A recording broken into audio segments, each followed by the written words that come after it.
Okay, I wanted to provide you guys some data from the last lab we did, which was over Newton's laws.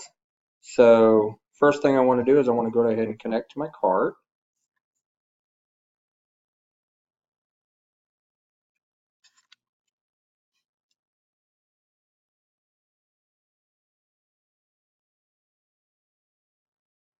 Okay, so I have a graph set up here. It's going to show me the force and the velocity at the same time. I need to make sure that I zero out the force scale. There we go.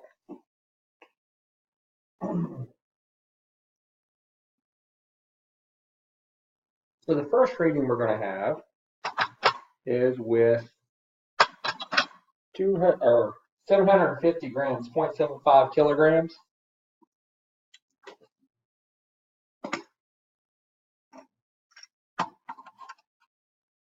There we go. We hit start. Normally, let's see. And by the way, this is with the 10-gram mass. Okay, so that's for run one. You'll get a copy of this. So now I'm going to go up to the 20-gram mass, and we're going to do the same thing again with this 750 grams. So you'll need to convert that to kilograms for this lab. So we're going to bring this back.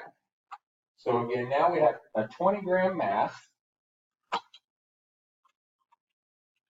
that's providing a force, and the cart's mass is 750 grams. This is run two.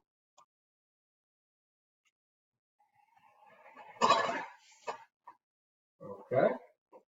Now we're going to go with 30 grams for your mass that's on the string.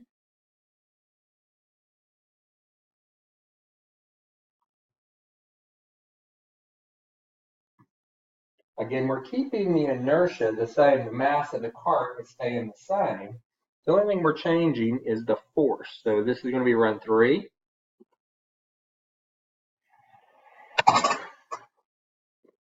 Okay.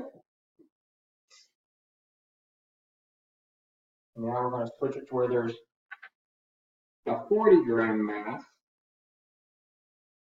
providing the weight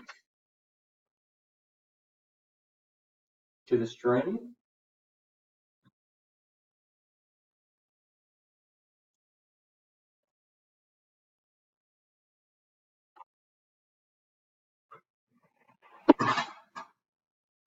Okay. And finally, we're going to provide a 50-gram mass.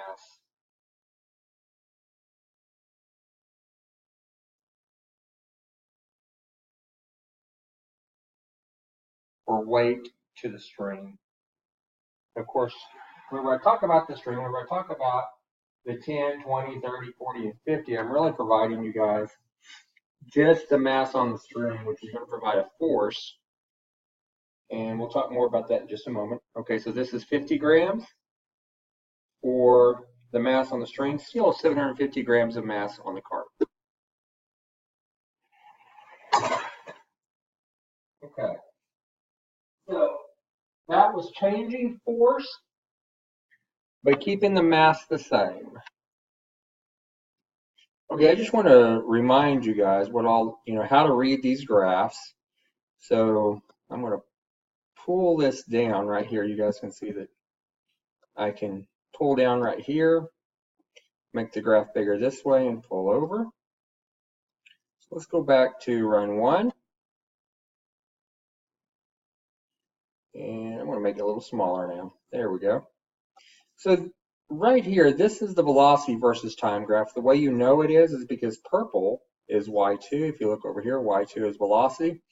The blue is the force being provided. And you got to remember on the front of the force cart is where the hook is for the force cart. And that's where that's where it measures the pulling force. So that's going to be the most accurate force you're going to find. So I would, at this point, ignore the mass on the string. That's really not part of the equation. That's just providing a constant force due to gravity. This is the force you're going to use. The blue force is the force you're going to use for this laboratory. So how do you determine the force? Well, I would take, let's make sure that we're on the blue. So I'm going to choose blue, Y1. I'm going to come down here and I'm going to select the area that it was accelerating down the ramp.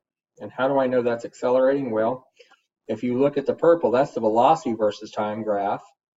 And the velocity is increasing, so that's where it's going down the ramp. So I'm going to come down here and hit the sum button. You could have done this earlier and hit mean. Okay. That's going to give you the mean of 0.089831 newtons. Now we're going to go ahead and look at the acceleration, because that's the other part that you're really interested in, is the acceleration. Of course, acceleration is the slope of the velocity versus time. So I've selected Y2, which deals with velocity. I'm going to go over here and select this range. Now notice that I can pull this back and forth to change that selection. And if I click on it, click right here, and the slope is 0.123. So that's the only thing I'm going to show you during this. You're going to have to find the rest of the data out. Okay, so let's go on. Now this part of the video is meant for the AP Physics students now. The AP Physics students were charged with changing the force, which we've done that, but you now have to go back in and look what happened whenever you have changing mass. So I only have 2 masses plus the cart. That'll be fine. The cart has a mass of 250 grams. Each one of the bigger masses has a mass of 250 grams. So I'm going to take all of the weights off of the string except for the 10-gram mass, just to keep from hurting anything. Remember, we put 50 grams on here, it will really do some pretty good acceleration if you just have the cart by itself, which would be 250 grams. I'm taking the masses off, pulling the cart back, and now we're going to start the timer. So this will be run 6. Let go. There we go. So now, that was with 250 grams. Now I'm going to put one more mass on it. This will get the mass of the cart. We're keeping the force should be the same, or nearly the same. But the mass of the cart now has increased by 250 grams. Of course, the cart has 250 grams, so this is 500 grams. Let me hit start. There we go. And I'm going to add another 250 grams to it.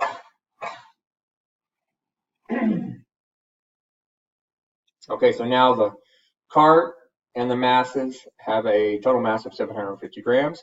We're going to take and make the last run.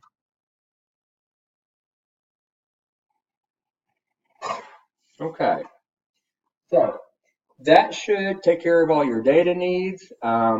This is due when you come back to school on Tuesday if you have a A day, or Wednesday if you have a B day. And remember, Wednesday we're doing the SATs, so that means you'll need to bring it in after the SAT, or it will be considered late.